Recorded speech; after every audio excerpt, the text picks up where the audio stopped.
And I saw the young man right here, right here. How do you handle the issue of when your ingredients are out of season here in Michigan, and you want to produce, like off season, you're still making, fresh product. How do you handle that? Yeah, so we're talking to the manufacturer as we speak. So we've got our green tomatoes, and it's not hard to get the habanero peppers, but it's very, very difficult to get cayenne peppers. Very difficult to get cayenne peppers in October to February. That season, and we don't want to try to get in California or Florida, so we're trying to figure out how we're going to do that for a product. That's a very good question. And so a resource that I wanted to mention, Christine isn't here, unfortunately, she left, but there is a program that Eastern Market is starting. It's called Michigan Fresh Frozen. And what's happening is that they are looking at how can we preserve the season by freezing product. So there are two entrepreneurs who are members of Food Lab that's specific, that I know of specifically. One is Slow Jams, and the other one is Bobby and Fine Foods. And so what they do is they purchase the produce when it is in season. Strawberries, for example, right? Then they take it, they process it, and then they have Harvest Express freeze it for them. Forgotten Harvest, thank you, Mike. They have Forgotten Harvest freeze it. So when August or September, October rolls around and they get ready to make that amazing strawberry rhubarb jam, guess what? The strawberry has already been put up, as Grandma would say. They already put it up, and then they can go and they can go get it from Forgotten Harvest. Slow Jam. Yes. I was just going to say, we're from Forgotten Harvest. Oh, go this. Oh, yes. Yes. And we do run a full processing center, specialty processing for small business entrepreneurs. You guys are working with Bobby and We work with Bobby, we work with Slow Jams, we work with McClary Brothers Vinegars, Yes, we work with Eastern Market. But what you're saying is true. It's an opportunity to make sure that over the course of a year, you can still have fresh product that you can put in. So we can process, and then we freeze, we store, we work with them. It really is a great opportunity. Oh yeah, most definitely. I love it. And again, so one of the things, and like I said, we'll touch on in the next panel, is that right now the state of Michigan has something that's called the Michigan Good Food Charter. And basically this is coming down from the state. And what they hope to see in 2020 is 20% of the produce that is grown here in the state of Michigan is processed here in the state of Michigan. Michigan is fantastic because we are the fourth most diverse state in terms of agriculture. It's fantastic. But what's been happening is that we grow it and then we ship it someplace else. We want to try to keep that produce. We want to try to keep it in the state. And so we want to work with folks however we can to process produce, fruits and vegetables that are grown here in the state of Michigan. We want to try to keep it here. So it's a great question. Go ahead, Natasha. I just wanted to add something when you were talking about your recipe and how to protect it and just certain things on your recipe. What we find is that we really review, as inspectors, we review labeling. So we find that a lot of people, they have a secret ingredient they use and they don't want to put it on their label, so they call it something else. Don't do that.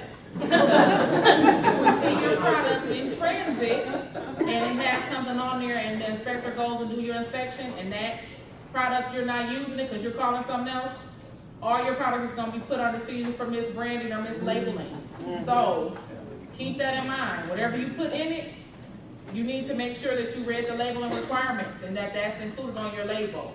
Whether it's a family recipe, secret or not. If it's not included on that label and you put it in there, depending on how much you use, that can cause you more problems down the road. So, because we do review labels extensively, the inspector does it when they come do your inspection, as well as we send your labels to another inspector who pretty much that's all they do is review labels. And so just keep that in mind. And to your point, Natasha, I've licensed plenty of entrepreneurs out of space. Starlet, Eli, April. Again, it's the product. I mean, it's the ingredients. It's not the recipe. How do they know how much flour April is putting into her product? How do they know how much cabbage is put on? It is the ingredients. It is not the recipe. Meaning measurements and procedures on how you do what you do is not on the label. That's why you have to be honest about the ingredients. And we don't ask that either. Yeah, they're not gonna ask. We don't tell you, oh, I'll say to you, walk me through your process. I'm not asking you how many cups you put in this. Exactly. I just want to know what it is that you're putting in. I don't care if you use, oh, I use a dash of this, that's fine. I just wanna know what that dash is, what you use the dash for.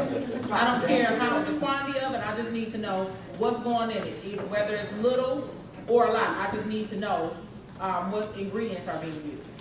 Fantastic. Take a couple more. Go ahead. I'm sorry, Kathy. No, I said including your big toe. Right. I put my foot in. Maybe we don't want to know that. I thought I saw. Yes, ma'am. Okay, so just starting out myself, I hope everyone can hear me, but is there something where when you're dealing with a co-packer, they sign something to say that they don't share your recipes, that they fully know your recipe? Yes, there is a legal document, yes. Okay, and what is that called? I can address that because we're also a co-packer. It's a confidentiality agreement. Basically, you would put it together and then we would agree that any recipe or anything you have that's priority, we would agree that we would never disclose that. So you can hold that, to us in terms of an agreement. The state, we don't, the state doesn't share it. We don't sign it, but that's, we consider your ingredients and your recipe a trade secret. Okay. Thank you. Thank you so much. Well, Linda, thank you so much. Mary Ann.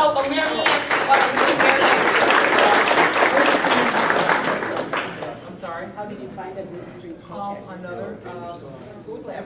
Yep, a food lab member who told her about the gluten-free co-packer. Again, being a part of a coalition where there's nothing but food business, and I tell folks this all the time, when people inquire, either is Colin still here? They may have left, but people ask me, I'll say, well, if you don't want to become a food lab member, do you own a business?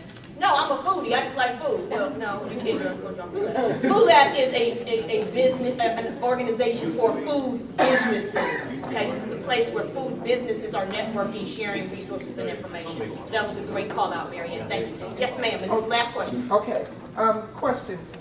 Your food is listed, the ingredient is listed on the label, is that correct? Yes. So is the first ingredient the primary ingredient that's in there? Is it listed according to? That was a real issue at Michigan State University. The nutritionists, oh my God, they had to have a certain Order for the ingredients for some reason. Yeah. Tasha, you want to speak to that, the predominance? I'm sorry? Predominant. Okay. Predominance by weight. By weight. So whatever, like you said before, is the prominent ingredient, the most ingredient in your First product? listed, right. Has to be listed first, exactly. Right. Great, thank you. Okay, okay, one more. One more. One more. Raise it high. I'm not from the Detroit area. Is there any Food Connect sister companies out towards the Lansing, Jackson area? Do you know of anything? So you're not franchising these things yet? Not yet.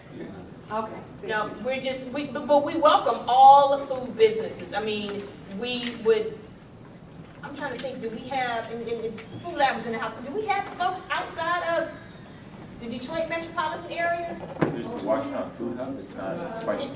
Charm, you're Flint, right? Yeah, we do have folks coming from as far as Flint, but Detroit, Food Lab Detroit is the only kind of food-orientated organization that. You don't have to produce in Detroit to be a part of. Exactly, you do not have to produce in Detroit to be a part of Food Lab Detroit, exactly. Yep. All right, Linda, thank you so much. All right. So please have your seats. We're gonna get started with our second panel discussion. Okay? And this panel discussion is absolutely probably the most interesting. That's the first one, wasn't. But I love this because this is really about these entrepreneurs, retailers, a large store like Whole Foods, how they are supporting local entrepreneurs right here in the city of Detroit. Right now, in the city of Detroit, that Made in Detroit label means something. It's always meant something to me. It's been making cars, making music, making culture. But Made in Detroit is starting to stand for something as it relates to making food. And these are the folks here that are really on the forefront of supporting entrepreneurs who are making products right here in the city of Detroit. So I'm going to ask them to introduce themselves and what organization or company they represent. And then I'm going to have to start with you. My name is Anna Saboni. I'm the buyer at Door to Door Organics. For anyone who's not familiar with Door Organics, we are an online grocery store. All the shopping is done online and delivered to people's homes. We are based out of Colorado, and there's 5 locations, one being Michigan. Michigan's actually the largest. We currently have about 8,000 customers, which means that we have 8,000 orders that go out each week.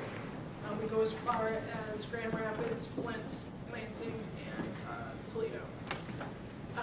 Each location has a buyer. It is part of Door-to-Door's mission to have local products. Not only is it important that we have good food, good clean food, it's also important to have a local option for pretty much everything that we have when it's available. So that is my job, is to source that. Yeah, that's pretty much it. Hi, my name is Ben Harry. I'm at Whole Foods Market. I'm the associate store manager at Whole Foods Market in Detroit. Besides managing a really busy store, I help source out local producers. We really seek them out. We go to Eastern Market. We invite them in to come show the products to our stores. But we really want to support local products because that's something our customers always are looking for. And when we feature local products on end caps or on eye-level spot on the shelf, they usually do really well in our store. But you know, for us at this point, we're very, very busy, so we're asking a lot of local producers to come to us versus us seeking them out right now. So that's why I'm here. Hi, I'm Lisa. I work at the Rochester Whole Foods on the grocery side, and absolutely local is definitely a leader of love. And I love it, I enjoy it, and we have lots of it. So I'm interested in talking to all of you. My name is David Kirby. I own Parker Street Market in the West Village. We are 4 months old, and we are all of about 800 square feet. But we focus on local and organic as much as we possibly can. And whenever the two meet, it's fantastic. But whenever it's not, and local really trumps and definitely is bringing people into the store right now. Along with local businesses like Trout and Sister Pie, who you probably are aware of as well. There have been a tremendous amount of successes already in the very short time that I've been open, specifically because of Food Lab, and specifically because of the network that you all have. A lot of the people that are here today, like Star and Eli, Linda, who just spoke, Mike, who makes potato chips, some of these were the first people that just said yes to me, a stranger reaching out to them and saying like, hey, I need inventory, can you give me something for free, because I can't pay you right now. And so they've said yes, and it's been really successful. And 2 weeks ago, Lisa announced that her bakery was going to be moving in right across the street, simply because of the demand that our neighborhood has asked of her. So, you know, I'm constantly looking for products because people are traveling from all over, including Canada, to come down to Parker Street now and find Detroit products and to find Detroit food products. It's really great. My name is April Anderson. I am co-owner of Good Cakes and Bakes in Detroit, which is an organic, all natural baked goods shop. So our location is on Livernois, the Avenue of Fashion, between 7 Mile and Outer Drive. And there we do so I bake here in this kitchen downstairs every day, and I transport it to our bake shop. There in our bake shop is 2,300 square feet, so it's used for all types of community activity as well. We do yoga, we do a bi-weekly brunch. So all of our products, 85% of our products that we use come from Detroit or Michigan. And only thing that doesn't come from here is our flour, which comes from an employee-owned wheat farm in Vermont, which is King Arthur. That's basically the only product that we do not get from that comes from Michigan. And that's our goal, and we do a lot of collaboration with Food Lab crew members. So we try and pride ourselves on saying that most of our stuff that we sell in our shop comes within 15 miles of Detroit.